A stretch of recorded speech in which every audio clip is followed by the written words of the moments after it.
All right, so what we're going to do is go through a quick workflow related to ONYX. We're going to go through the process of once you've finished or finalized creating your panels, how we can send those into ONYX and how we can start to produce our CNC outputs, how we can assign panels to CNC settings, and then ultimately how we can work within the stacking and sequencing environments.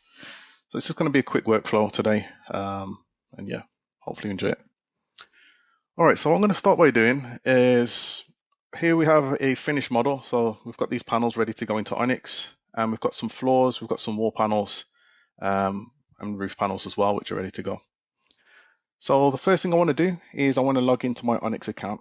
So I'll go to ONYX, and we have ONYX, which sits inside of Revit as an additional tab. So we want to go into our ONYX tab, and we want to link our Revit project to our ONYX web browser. So when I click on ONYX, it's going to ask me to log into my account. And this is how we could create the link between Revit and our CNC machine. So the first thing I need to do is log in.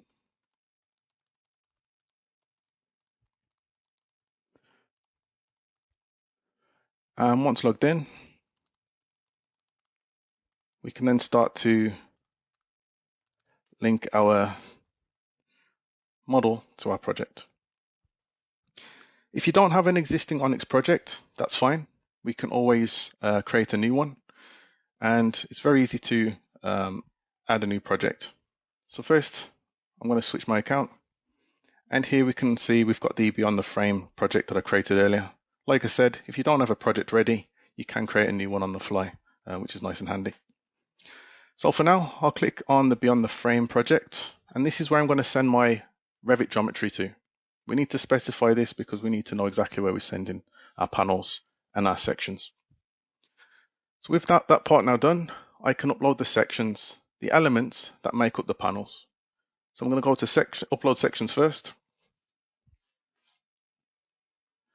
And this is our way of telling ONYX what the panels are made from. So you can see we have a few elements in this project, some of which may not need to be produced through ONYX, but you may need to reference their placement and their location in regards to where the panel is and how the panel looks inside of ONYX. So we've got a few things which are not defined. So we've got one element that's not defined, sorry. We've got another profile here which is set to C profile, but again, if you need to change any of the profiles, that can be done in this section if you need to override any information. Usually it's fine, but if you need to make any last minute adjustments, you can do that from this box here in the middle. To upload the sections, we simply need to check the box next to them, and we can then upload the selected elements. Like I said, we may not need to necessarily produce all of these through ONYX, but it might be handy to have these referenced in the ONYX environment. So I'm just going to upload, first of all, my light steel frame profiles. And if you're working with any sheathing boards, if you're working with different materials, for example, you can access those via these tabs. So I want to upload the sheathing as well, just to make sure everything that is related to the panels is available inside of ONYX. You'll notice we have a new component section. We have an ONYX component section. Anything that is new and that ONYX does not recognize, you'll find in the new component section. Anything that's been uploaded will be found in the ONYX components list. So regardless of when you've uploaded it, if you've uploaded it at least once, you'll find it in this section. So the next thing I need to do is upload the whole panel. Now we've told ONYX which components we're using in the panels. Now we need to tell ONYX what these panels actually look like.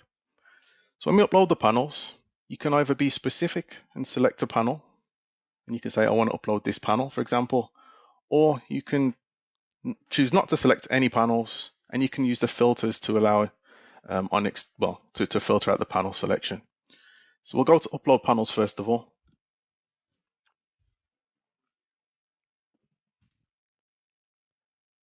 And this is going to find all of the panels available in this project, be it wall panels, floor panels, roofs, ceilings, trusses, any of those panel types, it will locate them.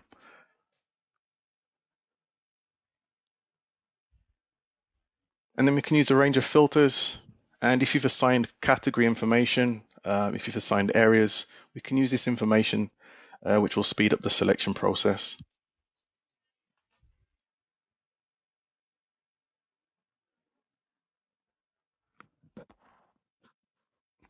So nearly done. Now, as you can see, we've got a long list of panels. If I wanted to find any specific panels by name, what I can do is use this search box and type in a value. And based on the value I type in, it's going to find any panels which contain that value. And you can be specific by saying I need to find panel 10, for example, and it will find anything that contains those numbers. You can also use a range of other filters, so we can filter by panel type, be it floor or wall panel. And you can also filter by level if you only want to upload panels on a certain level, for example. If you've assigned areas to the panels, that information can be found here, and you can then filter the list by your user-defined areas. It may be handy to group panels, maybe based on a certain location, or maybe based on a certain purpose, for example. As it's the first time we're sending the panels into ONYX, you can see the number 1, which is our reference to say these are version 1 of the panels. If we make any changes and upload the panels again, the versioning will reflect how many times the panel has been uploaded. So I'm not going to be reckless. I'm not going to upload all panels right now, but what I will do is I'll choose to upload maybe just the panels from the ground floor. Okay, so I'll pick the ground floor panels, and as I only want to upload the ground floor panels, I can then click on the checkbox, which will only show the panels on the ground floor. If there are any components that ONYX cannot see and ONYX is not familiar with, we can check the status of those components on the right. So if I click on one of the panels in the list, we can see that 2 of these elements are green and one of the components in the panel is red. Anything that is red is not a good sign. So that usually means that ONYX cannot recognize what this is. So when it comes to creating the panel, this may be missing when we're looking at the panel. What we can do to rectify this issue is go to Components Upload Manager, and we can upload the missing objects. It may not be obvious, first of all, to see which object is missing. What we can do is we can go to our ONYX components, look at our sheathing boards, and potentially find any sheathing components which may be causing the issue. I know in this case they are imperial, and we have a range of 4x8 components here. You can see we've got a long list of things which are already checked, which we can then delete and re-upload if we need to. So when we're deleting components, it will only delete components which are not in use. Okay. So some components were not deleted due to being linked to one or more panels. So don't worry about deleting something that you may be referencing. It will only delete things which are not in use. So now I've deleted a few of those components. So let me just try one more time. Okay, so these cannot be deleted. What I'll do is I can re-upload the components which are missing. So let me just check one more time. You can see here we've got a sheathing panel this time. And if I needed to upload it, I can go through the process again to upload those missing sheathing panels. Okay, so now all of the components are green. I'm simply going to upload all of the panels to ONYX. If you need to do a visual check to see which panels which panels you're actually uploading, you can use the show button to see exactly which panels you're referring to, and it should highlight that in the model if you need to see it. Okay. So what I'll do is I'll check all the panels, click upload, and then it will start the process of sending these panels into ONYX. Depending on the number of panels that you're uploading, it may take a little bit of time. And we can see in this case, it is making reference to some components which are not uploaded. So I am going to just reference the wall panels for now, and I'll simply say upload. Okay. So let me see.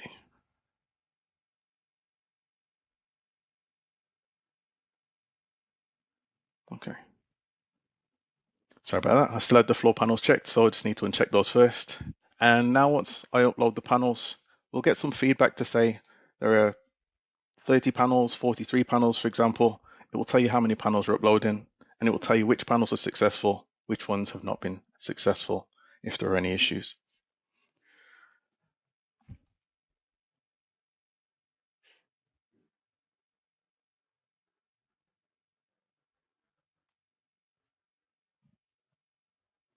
So generally the process shouldn't take too long, but once it's complete, it will give us some feedback.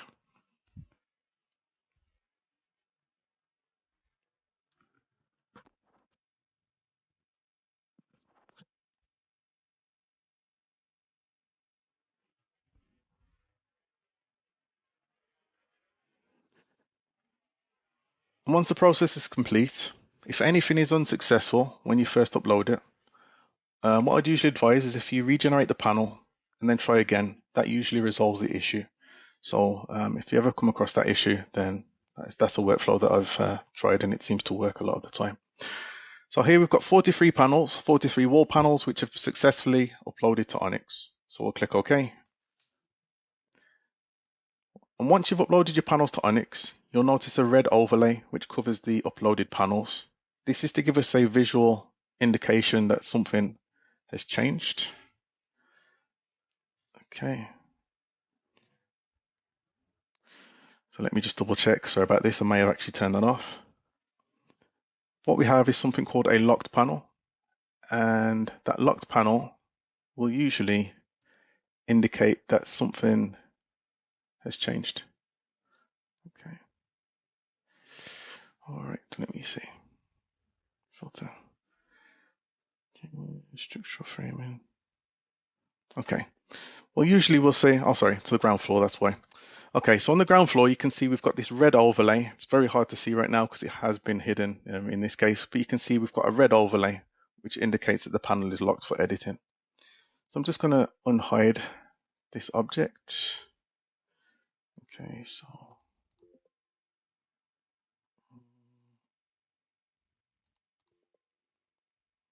so for some reason I think it's hidden in the view. So it is there, it's just quite hard to see, that's all. So you can see we've got a locked panel, and this is to protect the panel from being edited and be made to be inconsistent with the panel that we have in ONYX. If you need to make any last minute changes, you can go into the Strucsoft menu, unlock the panel using unlock panel group, and then you can make some adjustments to the panel again. Okay, so what I'm going to do very quickly is, so you can see here's our panel. And when you click on the locked panel, Strucsoft will tell you that the panel is locked and you'll need to unlock it before you can edit it. So here you can see if I try to make a very simple change, it's going to tell me that the panel is locked. And this is a protective measure to make sure we're not changing the panel to make it inconsistent. Okay. Now with the locked panel, or the unlocked panel, sorry, if I go into the panel properties, you'll see that when I try and make an adjustment or a modification, it will allow me to do that. In this case, it is a multi-layer panel, so I would advise that you go through the multi-layer settings if you are to modify a multi-layer panel. But in this case, you can see it allowed me to make that adjustment very quickly. Oh, I was on mute. Michael, I'm sorry to interrupt, but I'm seeing in the chat that we have a few messages saying that the demo is they only see the 3D view and not the dialog boxes and everything. Ah, that's no good. Okay, I think it might be down to this screen share option that I've used. Okay, give me 2 seconds. Sorry about that, guys. Thank you.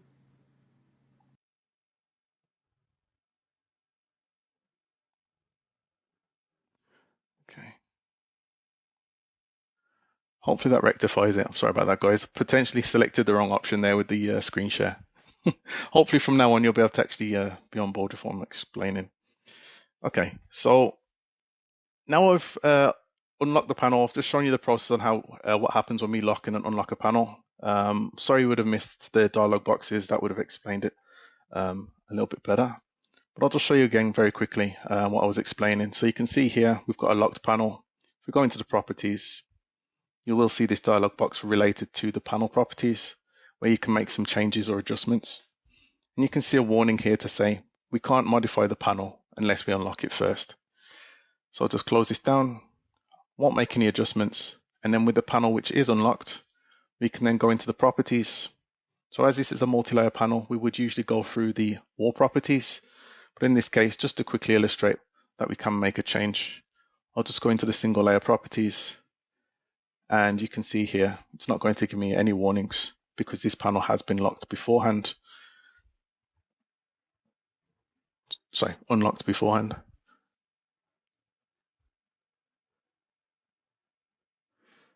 Okay, and we can make some adjustments there. To unlock the panel, as you may not have seen this, we can go into settings and unlock the panel from this option here, and that will allow us to remove the red overlay that would usually show. So what I'm going to do quickly now, guys, is run through the ONYX menu. So we've got a few things here which we can use to, for example, delete a panel. So we can unlock panels if we need to edit them. You can also delete panels if you need to remove the reference from ONYX. So you have the delete option there as well. You can assign areas to a panel. By assigning an area, all you need to do is select one or a few panels. So let me say these ones, for example. I can select these panels here, and I could say these belong to the right elevation, for example.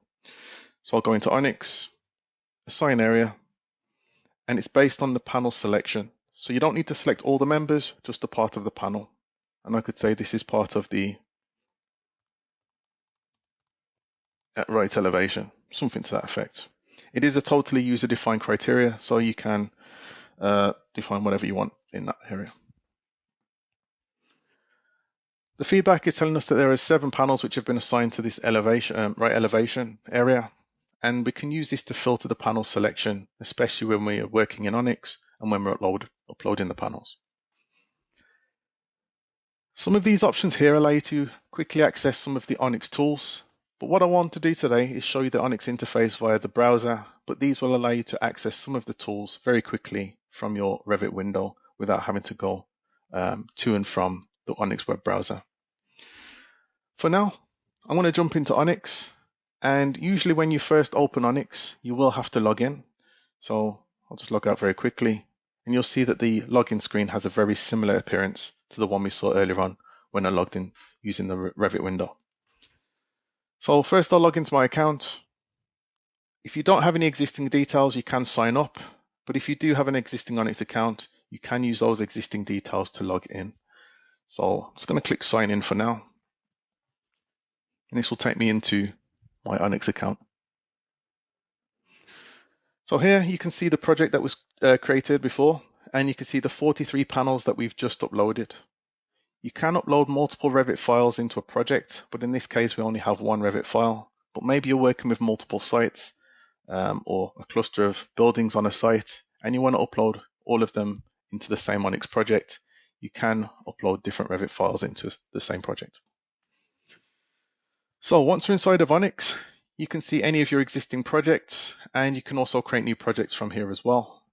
And what I want to do is take us to the component types manager, component types window. This is where we can find all of our uploaded components. So anything that has been previously uploaded at any time in the past, we'll find them in the ONYX component types window. So you can see we have various different member types, which are all separated by material. So you can see we've got light steel frame or light gauge steel, wood, sheathing, and hardware for clips and hold downs and things like that. If you want to be specific about the members that you're focusing on or interacting with, on each column, you have these 3 lines, which will allow you to change how you interact with the column. So you can auto size the column based on the size of the text. You can auto size all columns, and you can also group the information so you can make the table more concise if you need to do that. You can also filter based on the column you've selected. You can filter certain values out. So let's say, for example, I wanted to find all of my 6-inch members. I can find anything that contains 600, and in the list, it will only show me results which equate to that. So you can be as specific as you want, but you don't have to be super specific if you don't want to be. Once you've found your 600 or 6-inch members, you can then uncheck anything that you don't want to see, and you can control that quite a lot. On the right, if you need to increase the available fields within the table, you can add additional values. You can see at the moment we have a few unchecked options, but once we add those in, you can enable and disable things that you may or may not need to see. So within the component types menu, we need to assign our CNC machine So we need to assign these members to a machine so we are aware of how to produce the CNC output, and so ONYX is aware of where the operation should be placed and which operation should be used. So what I'm going to do first of all is go into settings, and I'm going to go through the process on how we can generate some machine settings using the How It module. So first of all, we need to set our units. The units can be defined at any time. These are dynamic, which means they can be changed at any time, but it's important to set the units correctly before we start to generate our machine settings. So in this case, I may be working with imperial measurements, working with inches, and I may be working with fractional inches rather than decimal.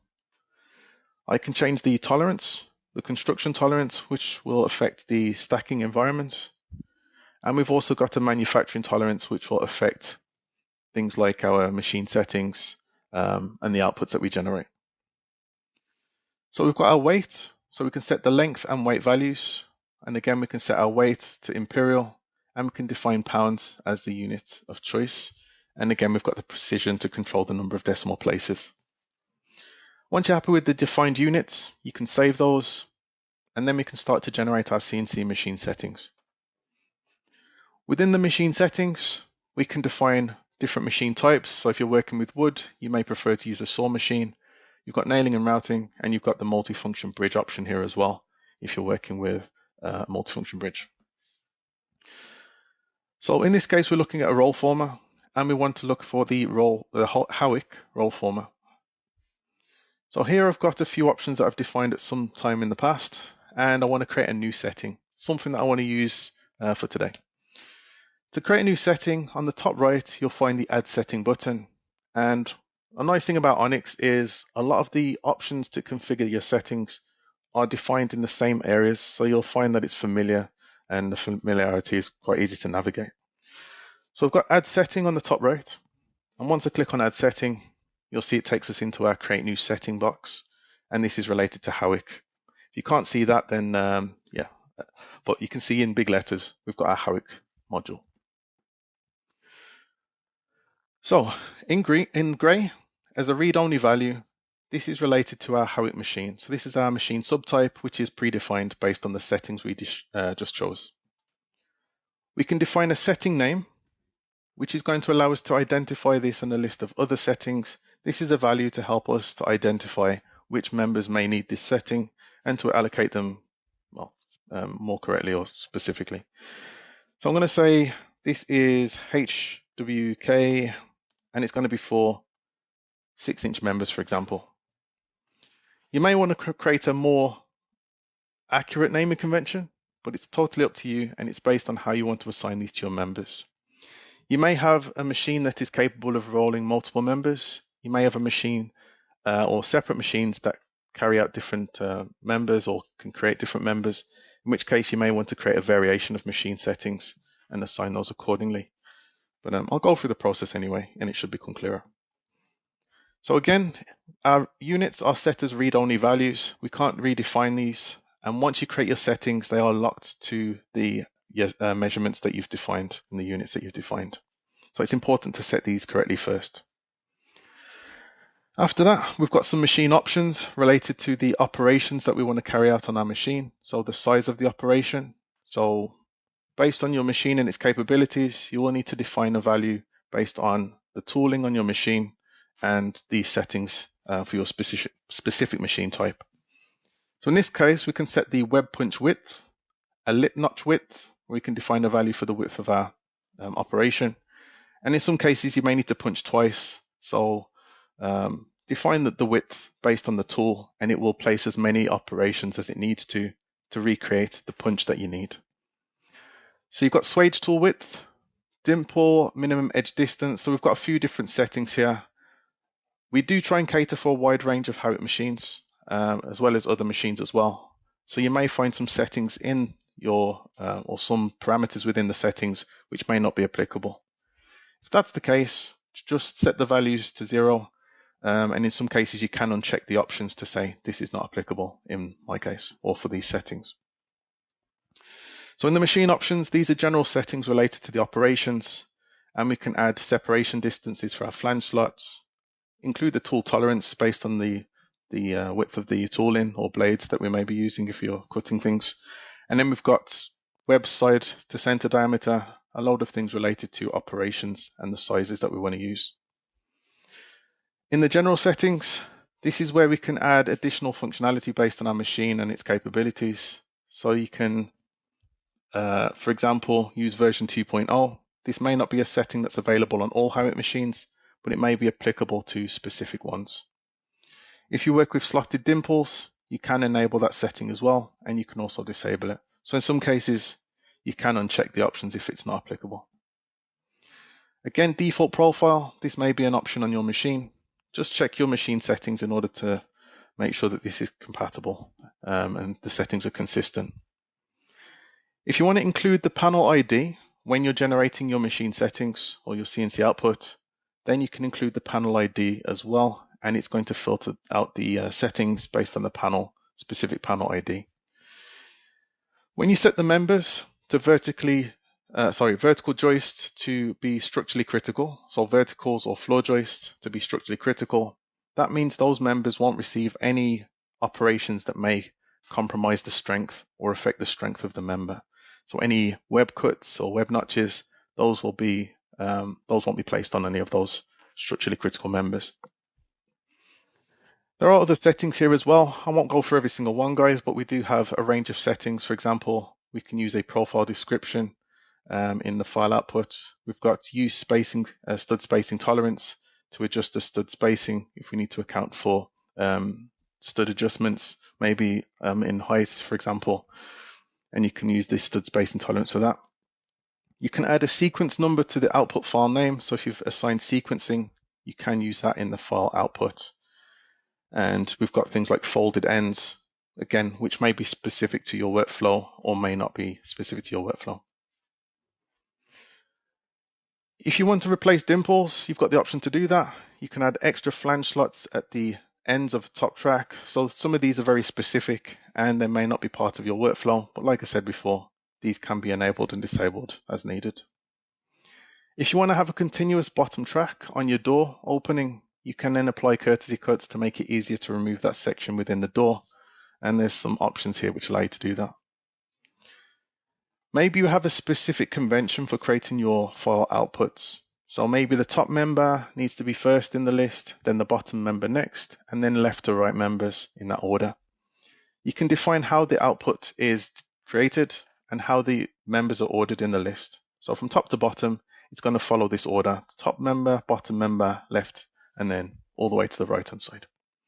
If you prefer to have no order, you can also just generate the file with no particular order, maybe based on how it's defined in the table in the panel manager.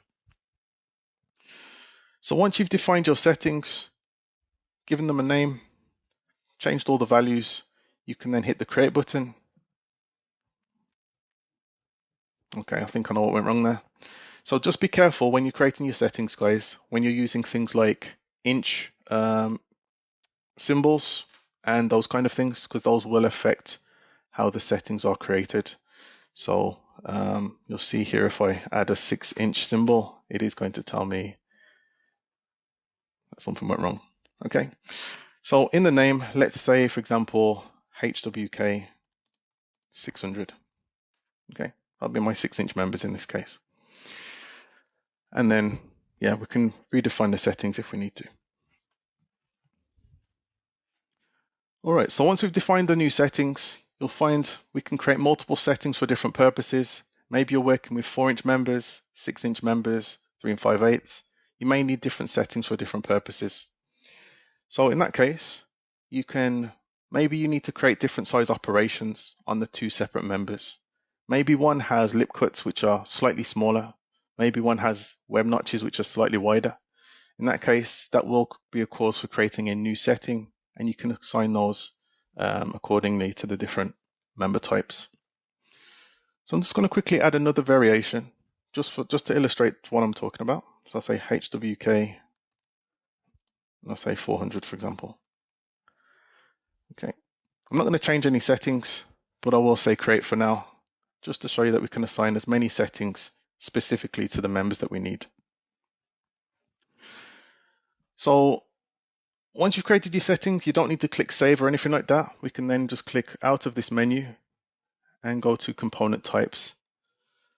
So within component types, this is again is a list of all of the profiles available, and I want to assign my machine settings accordingly. So I've got some 600 members and I've got some 400 members.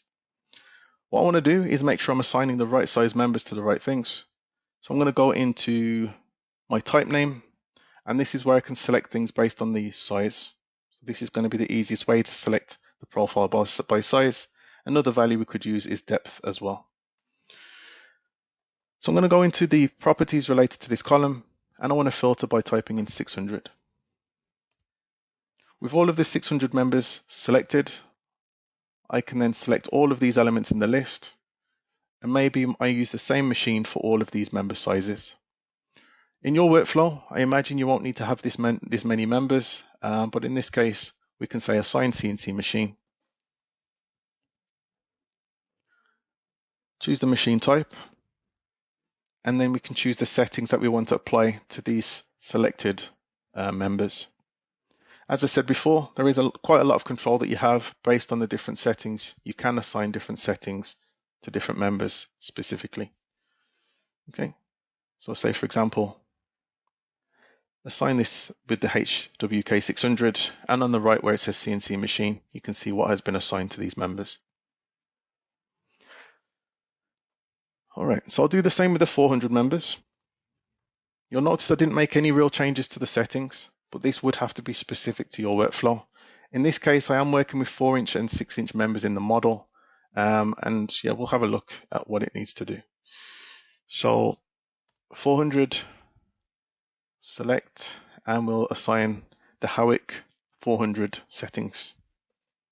So again, we'll go to machine subtype, machine type, Howick, and we'll choose HWK 400, and we can assign those settings accordingly. In the event that there are members that you've uploaded to ONYX, but they don't necessarily need to be produced as part of the panel, you're just referencing their location, you've got two options. Option one, any components that have been uploaded to ONYX by default are set to unassigned. So that means they're not linked to a machine. If you want to leave them unlinked from a machine, you will see a message when you do create your output to say that certain members have not been assigned to a machine. The other option is to set them to do not roll. So if you select a member and you say, I don't need to generate the output related to this member, but I do need to reference its position. I don't need to create any operations, any cuts, any dimples or anything like that. I just want to show where it is in the panel. So in that case, you may have things like U tracks, which you want to use in the panel. So we've got a track here, and we can set members like this to do not roll. Maybe you purchase certain families and you prefer to just show their location in the panel, but you don't need to create a output related to it. So you can select anything that you want. So for example, the Semco family, and I can go to do not roll, and we can assign this value to any selected member.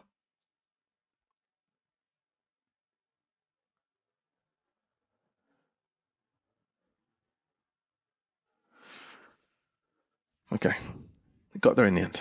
Okay, so you can see it's set to do not roll. By default, the dimple position on the panel members is set to the center of a member, but we also have options to also add a dimple line shift, and we have a parameter here which is specifically for that purpose to offset the dimple away from the center. So you'll see that we've got dimple line shift, and when we have a dimple line shift in the panel, we can select specific members, we can go to edit parameter, and we can define a value to shift the dimple away from the center point, for example. So maybe we need the dimple to move to the left by 1 inch, in which case we can do that kind of thing as well. Okay, so you can add a dimple line shift that way. No pressure, but the option is there. All right. If you need to share this table or any of the information within the table with a third party, you can export this to CSV and you can share it with someone who may not have access to ONYX. This is really handy because they'll be able to view the file in Excel or any other file Notepad, for example, that can handle CSV files or files which have a TXT kind of extension. All right, so what I'm going to do now is go into our project. And now we've assigned the members or the components to a machine, we can then generate an output related to those members. So I'm going to go inside of the Beyond the Frame project.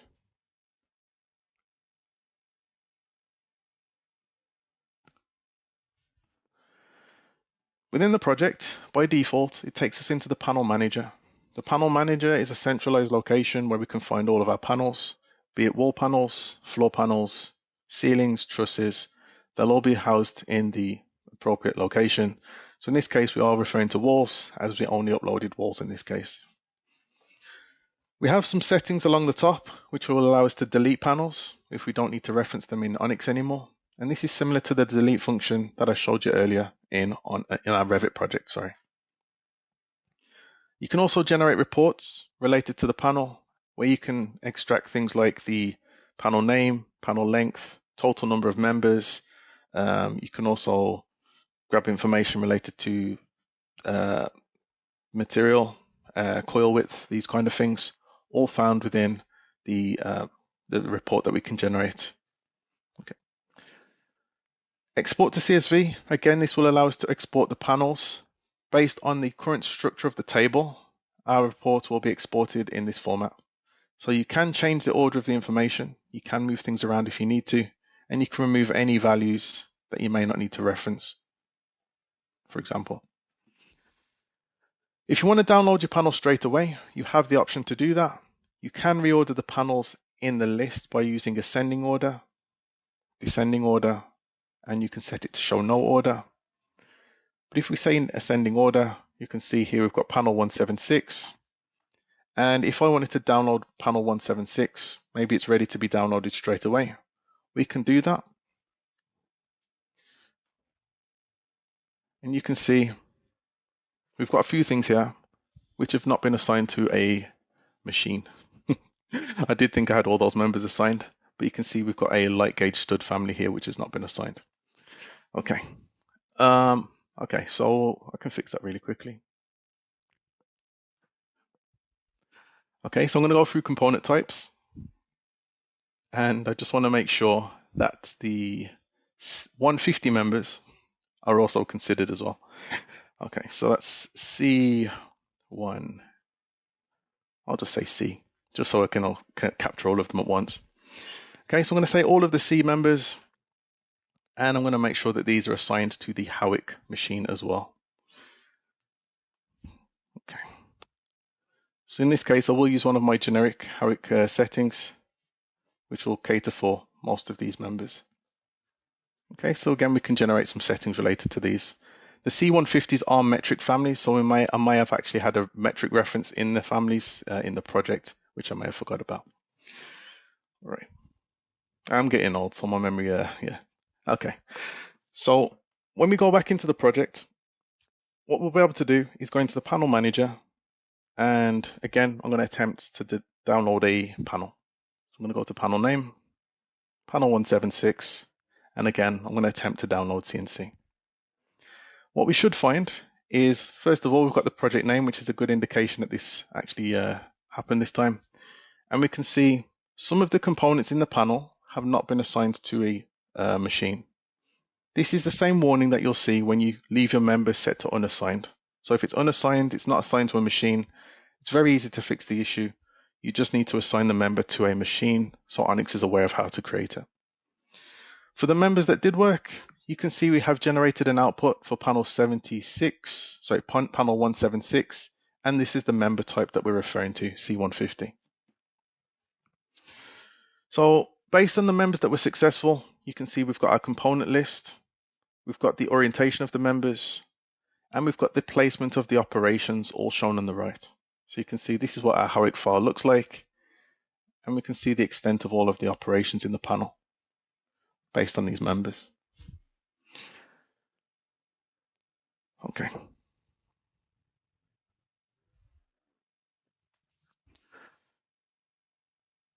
Okay, so if you prefer to check the panels before you download them, which I would suggest, we have something called the CNC editor. Within the CNC editor, this is a great place to do a visual check on the panels and also add some last minute changes. Before I jump into the CNC editor, I just want to draw your attention to some of the things you may see when you download a panel. So I did just download a panel, but for now, you'll see this status. So we've got the profile status, which is set to new. This tells us that this panel has not been downloaded. It hasn't really had much interaction at the moment.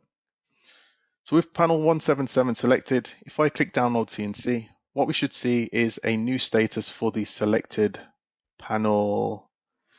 Let me just check this out, guys. Okay.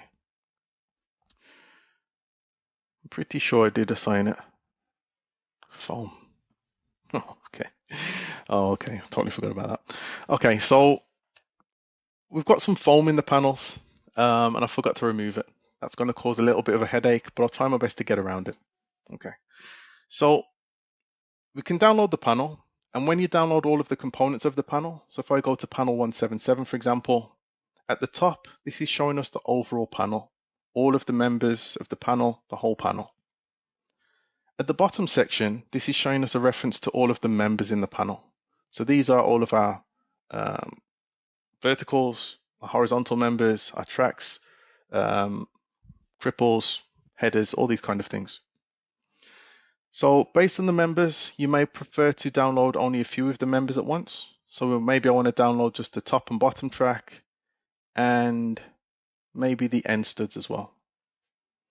So if I choose to download only these members, you'll see that within our output, it's really strange that it's still showing me that. It shows us the members which were downloaded and related to the ones that were selected. Okay, so we can select just a few members at one time as well. Okay. So usually what happens is when you download a panel, the status will change to update the information related to that.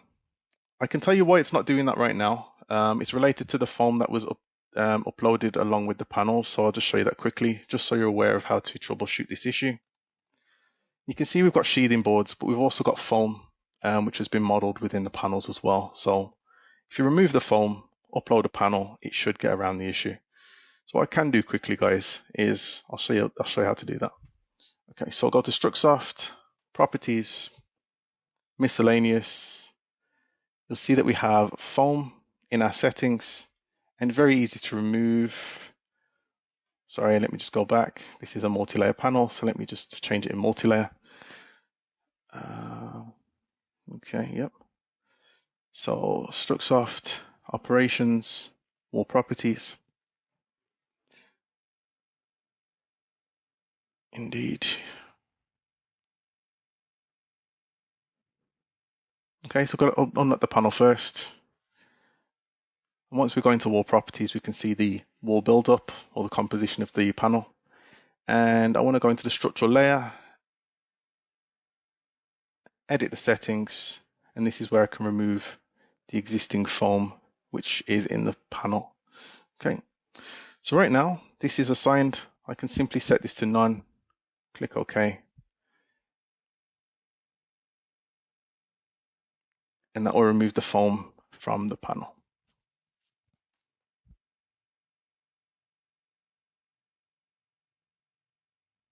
Okay, so now it's removed. We can then go through ONYX, panel 176. Just quickly upload this one again, guys. Sorry about this.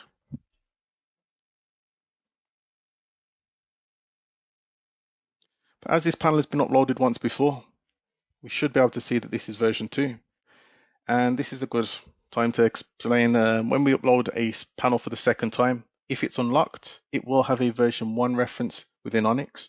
So when you upload a panel again, it will become version 2 after that. So you will be able to see the versioning. The existing version 1 will be removed, so you won't have any reference to that inside of ONYX, which is a good thing because you don't want to have 2 references and incorrectly create the wrong panel. So with panel 176 selected, we can check for any components which have not been uploaded. And again, just double check that everything goes into ONYX correctly. Okay, do a last minute check, and then upload. Okay. So now that panel has been sent into ONYX, we will be able to see the versioning. You can see that as an additional field as well if you were interested in seeing the version. And you can see here with version, if I just refresh the browser quickly, we'll see that panel 176 should show as version 2.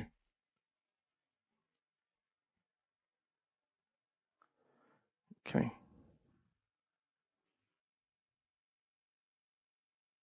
You can see there, panel 176, sorry, version 2. So now when I go into the CNC editor, before I do that, if I just download the panel quickly,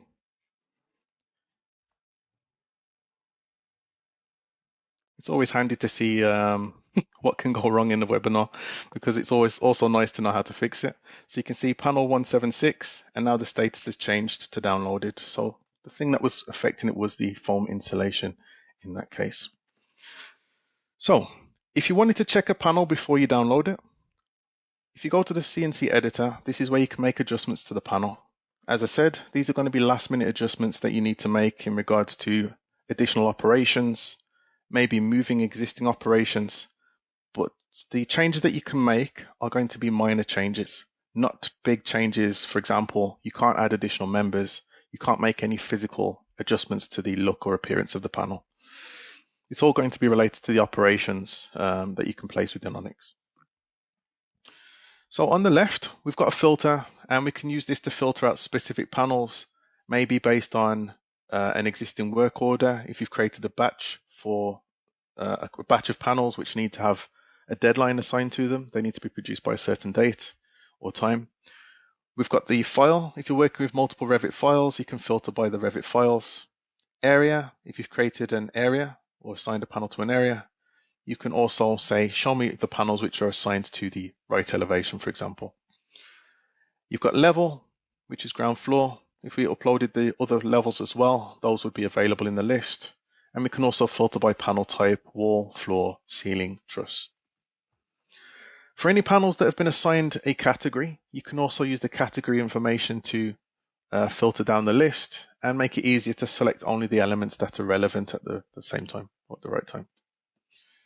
So once I load the panels which are in the right elevation, you'll see I only have panel 176, which meets the criteria. Okay, so based on the filter criteria that was selected, only one panel meets that criteria. Okay, so go to panels, panel 176, and this is how our panel looks. Okay, so we can see our operations. These are placed automatically. So many of the standard operations, for example, dimples, lip cuts, web notches, these kind of things are placed automatically. One based on the settings defined in our machine settings or our CNC machine settings, and two based on how our members are interacting within our model. So if I just draw your attention to panel 176, I'm going to pick on this one now because it's working. And let's have a look at the panel in a coarse level of detail. So in a coarse level of detail, our panel studs now look like lines. Okay, so let me just find the sheathing board. I want to get rid of that and this. Okay, so here are our members in the panel. This is our bottom track. These are my verticals, and you can see based on the position of these elements and how the lines are overlapping. Sorry about this, it's taken a while to show the members. But based on how the members are interacting, you can see that the dimples are placed based on how the lines are crossing. So as this line is crossing over this one, it knows there's a connection between those members. If there isn't a connection between the members, so if this line, for example, is stopping short, you may not see the operation show up in ONYX. So just make sure all of the lines are crossing over as they should be, and that will help, especially when trying to show things like this in ONYX.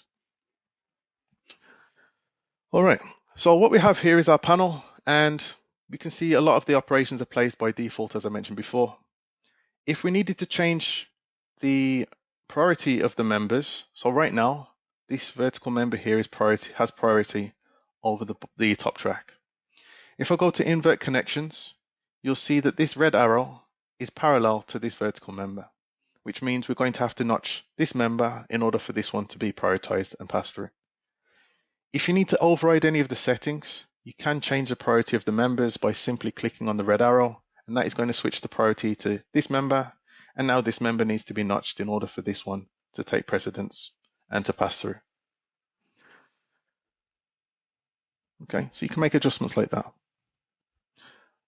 Another thing that might be handy to do is change the visibility settings. So right now, we're seeing the operations in a shaded view. When it's set to shaded, the operations show with colors.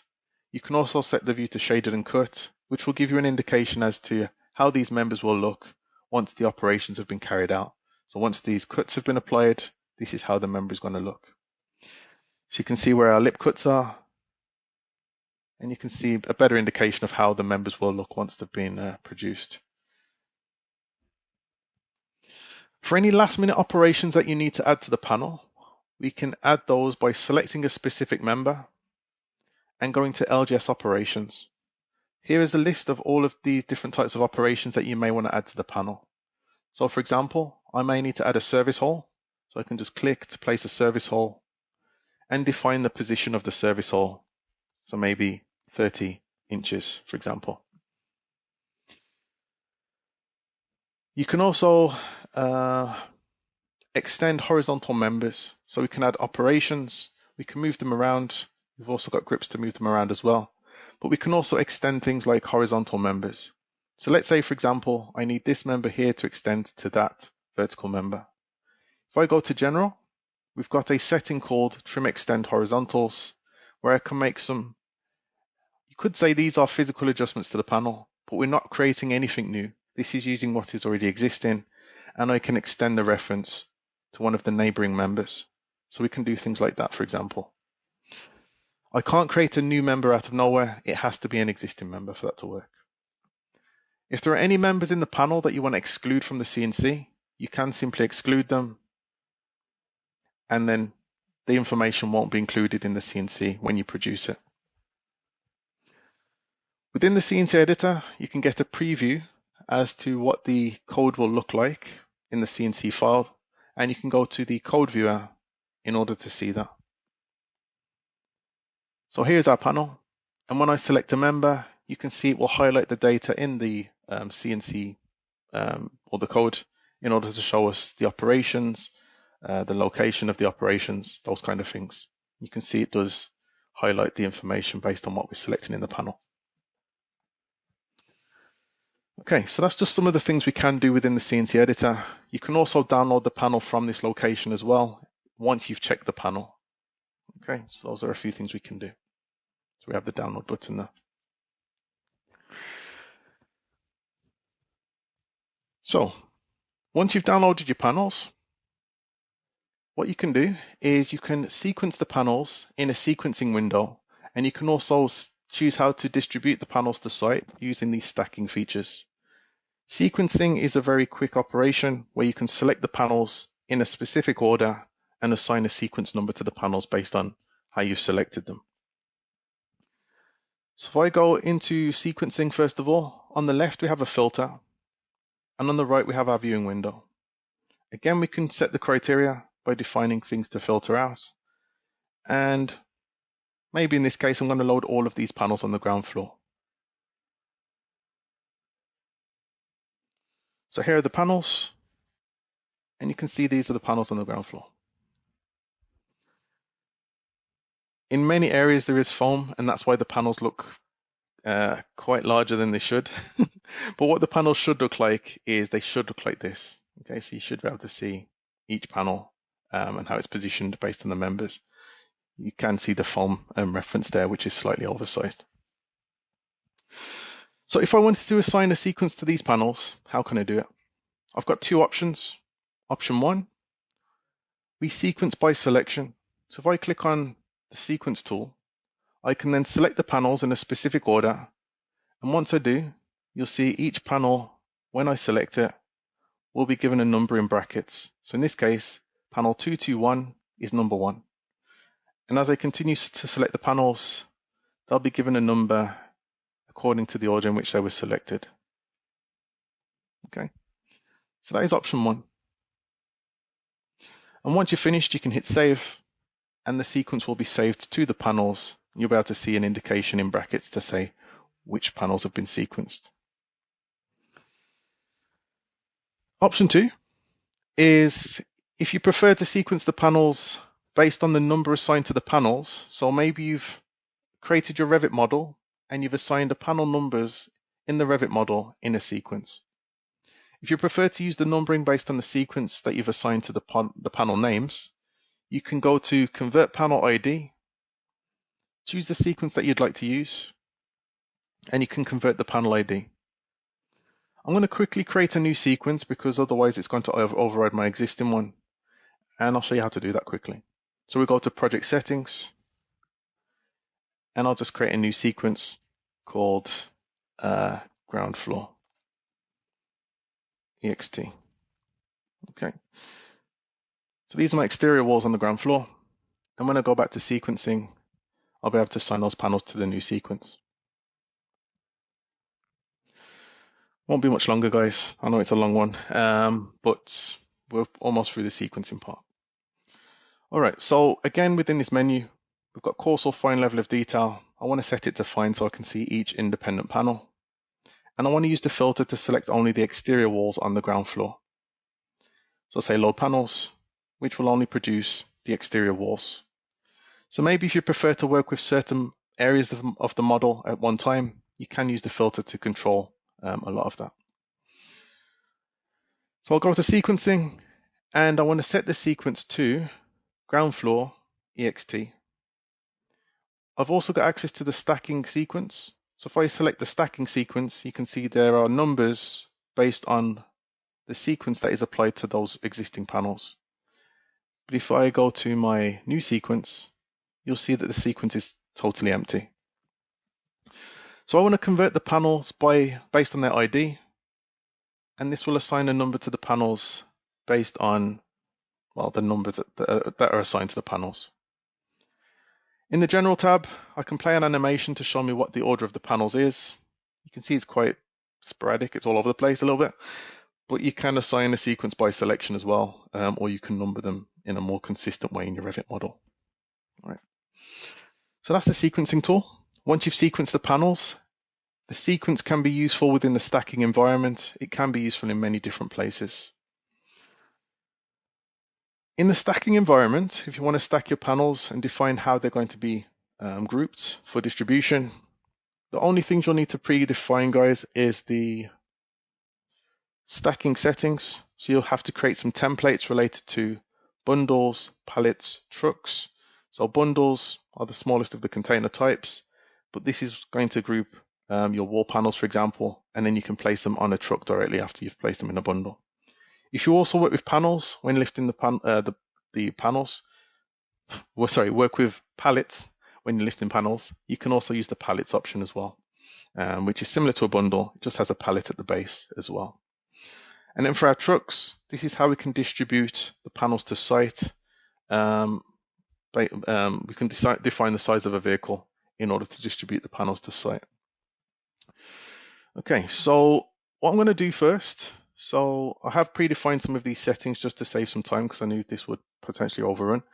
But I'm going to go back to my project and I'm going to go into my project beyond the frame.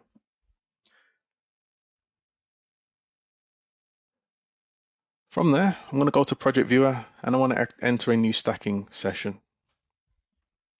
I'm going to keep it very short, guys. I won't go overboard with this one because I know I am conscious of time. So if I want to create a new stacking session, on the top right, this is how we can create a new session. Any existing sessions will be found in a list view here with information related to the ID, the name of the project, the time it was last modified, and all of the panels which are placed in bundles, pallets, and trucks. So you'll be giving you a nice breakdown of those panels. So I'll click on New Session.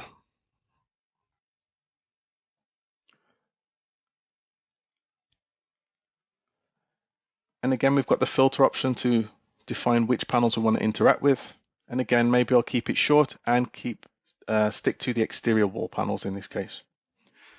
So I want to load in the exterior walls, and I want to place all of my exterior walls in a container. As I said before, I've predefined some bundles and pallets.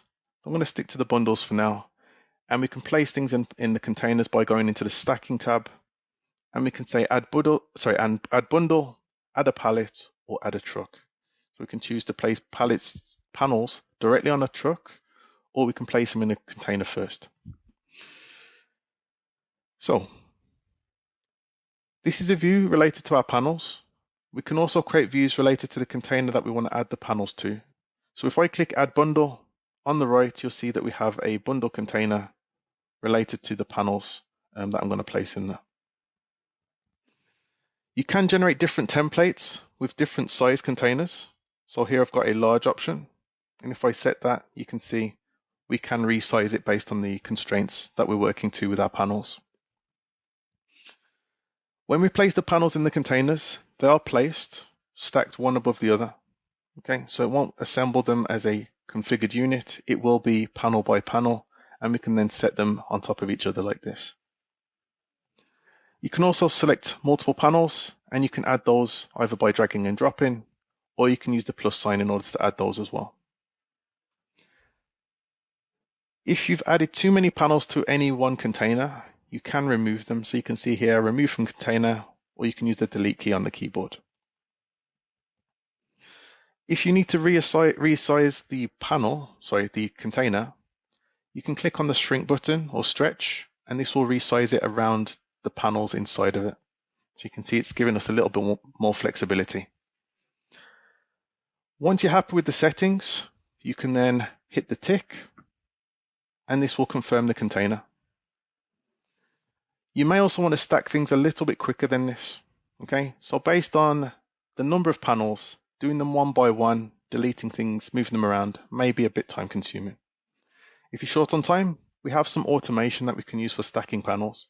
You can stack by path, which means you define a line, and based on the line passing over certain panels, they'll be added to the stack or the bundle in that order. We can also stack by sequence, which is going to use the sequence number that was generated using the sequencing tools. So you may prefer to use this method. It may prove to be quicker. So I'm going to choose my large bundle, and I want to use the ground floor EXT sequencing. I click set, and the sequence type GF does not include all of the seam panels. That's fine because I didn't load in the interior walls. I didn't load in any floor panels. You can see it's not containing all of the panels in this project, some of the interior walls, for example. Any panels which may need addressing, we can double click to reaccess those at any time, and we can resize this as and when we need to. You can also move things in the container as well. So let's say, for example, I need to move this panel to the side. We've got some move tools which we can use to move things up and down, left and right, and we can relocate things as necessary. To remove any empty space beneath a panel, you can collapse it, and then we can simply shrink the container again like we did previously. Okay, so I'm just going to quickly make that adjustment here as well.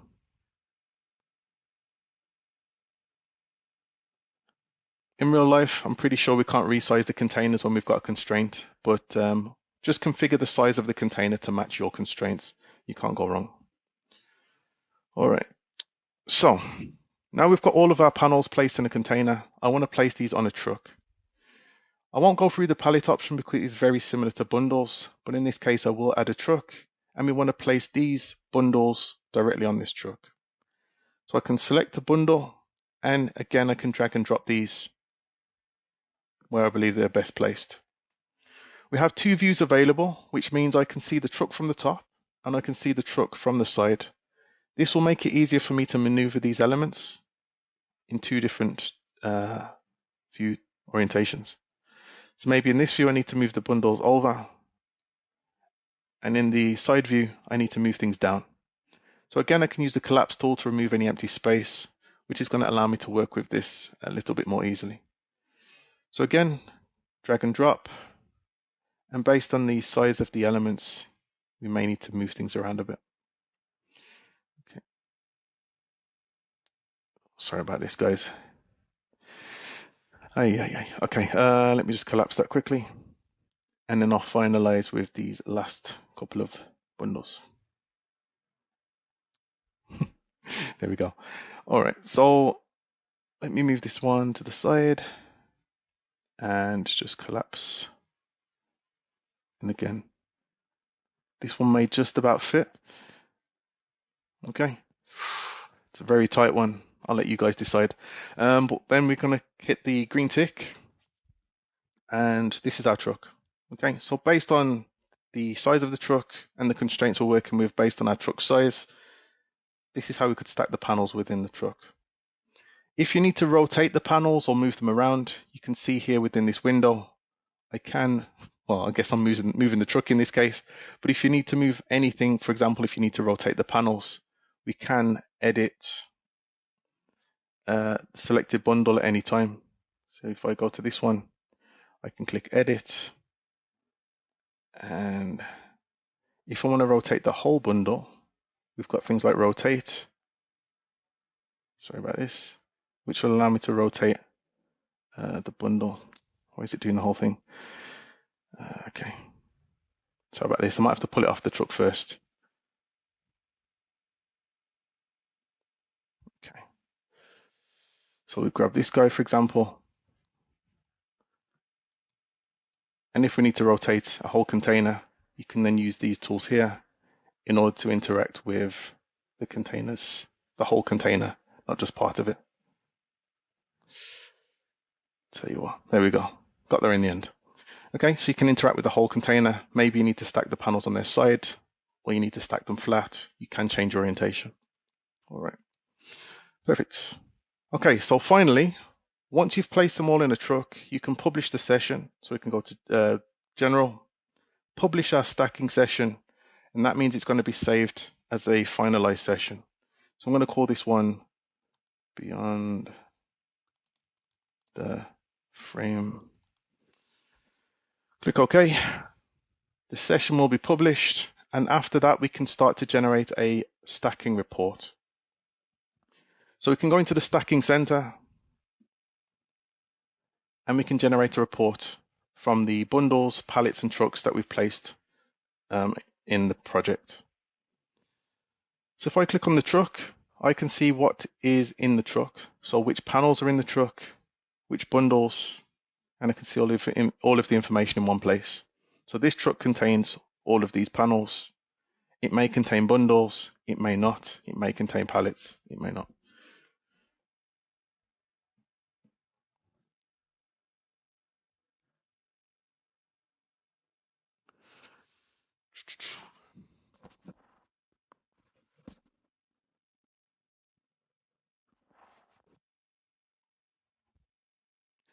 Okay, guys, just a moment. It may load, it may not. Hopefully it does. If not, then I guess that will mark the end of the webinar.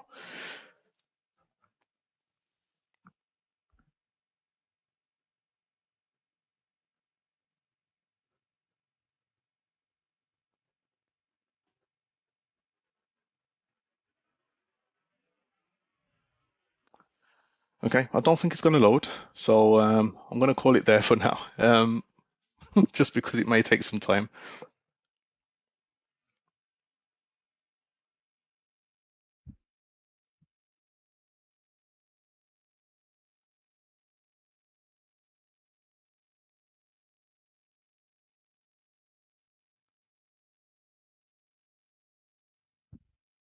Okay.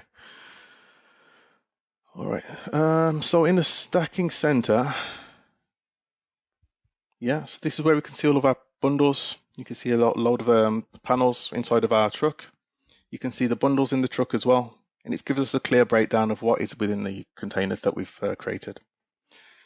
You can also generate a report, and this will give us a breakdown and a sheet related to all of the elements in the selected container. So in this case, the truck. I could say generate a report for selected, and then it's going to create a report for us.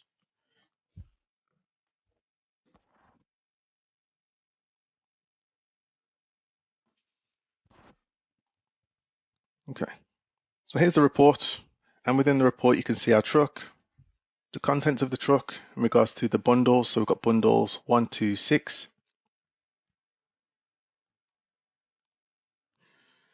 We've got a breakdown of the information. So for example, this is our truck. It's a bit slow to catch up. We've got the individual bundle totals. So I've got the wall area based on all of the panels. You've got the weight of all of the panels as well. All of this information can be included in the stacking templates. We've got the panel numbers, so we can see each panel, which panels exist in the bundles, and we can see a front and side elevation, and it gives us a clear breakdown of all of the panels, weight, wall area, the levels, all this kind of stuff that you may need to track when you're distributing the panels to site. Okay, in that case, guys, that's the end of the webinar. Hopefully you've got loads of questions. If not, that's great as well. That's the end of the webinar.